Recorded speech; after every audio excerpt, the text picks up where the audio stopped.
ಒಂದು ಸಿನಿಮಾದಲ್ಲಿ ಒಂದು ಹಾಡು ಫೇಮಸ್ ಮಾಡೋದೇ ಕಷ್ಟ, ಇಡೀ ಆಲ್ಬಮ್ ಫೇಮಸ್ ಆಗೋದಿದೆಯಲ್ಲ, ದಟ್ಸ್ ಗ್ರೇಟ್ ಸರ್. ಅದು ಹೌದು. ಕಾರಣ ಏನು ಅಂತ ಹೇಳಿದ್ರೆ ಇನ್ನೊಂದು ಹೇಳ್ತೀನಿ, ಅವರು ರಾ ಮೆಟೀರಿಯಲ್ ಬಗ್ಗೆ ತುಂಬ ಆಸಕ್ತಿ ಕೊಡ್ತಾರೆ ಉಪೇಂದ್ರ ಸರ್ ಅವರು. ಕೆಲಸದ ವಿಷಯದಲ್ಲಿ ರಾಕ್ಷಸ, ವಿ ಆಲ್ ನೋ, ಅದು ಮಾತಾಡಂಗೆ ಇಲ್ಲ. ಹೌದು. ಬಟ್ ಬೇರೆ ಬೇರೆ ಹಲವಾರು ಸಣ್ಣ ಪುಟ್ಟ ಸೂಕ್ಷ್ಮವಾದ ವಿಷಯಗಳ ಬಗ್ಗೆ ಅವ್ರ ಹತ್ರ ತಿಳ್ಕೊಳ್ಳೋದು ಹೆಂಗೆ ಅಂತ ಹೇಳಿದ್ರೆ ತುಂಬ ಫಿಲಮಿಟಿಕ್ ಆಗಿ ಬೇಡ ಅನ್ನೋದನ್ನ ಅವರು ಇದು ಮಾಡ್ತಾರೆ.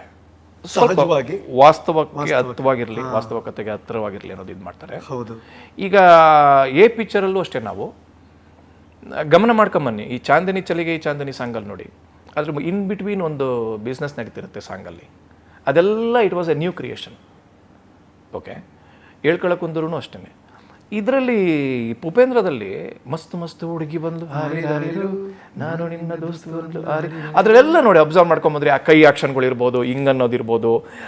ಒಂದೇನು ಅಂತ ಹೇಳಿದ್ರೆ ಅವರು ಫಾರ್ ಎಕ್ಸಾಂಪಲ್ ಮಸ್ತ್ ಮಸ್ತ್ ಹುಡುಗಿ ಬಂದು ಅದು ಎಲ್ಲ ನಿಂತ್ಕೊಂಡು ಒಂದೇ ಥರ ಮಾಡೋದು ಹೆಂಗಿರುತ್ತೆ, ಅದು ಬಿಟ್ಟು ಬೇರೆ ಫಾರ್ಮ್ಯಾಟಲ್ಲಿ ಮಾಡೋಣ ಅನ್ನೋದನ್ನ ಯೋಚನೆ ಮಾಡ್ತಾ ಇದ್ದಾರೆ ಯಾವಾಗಲೂ ಅವರು.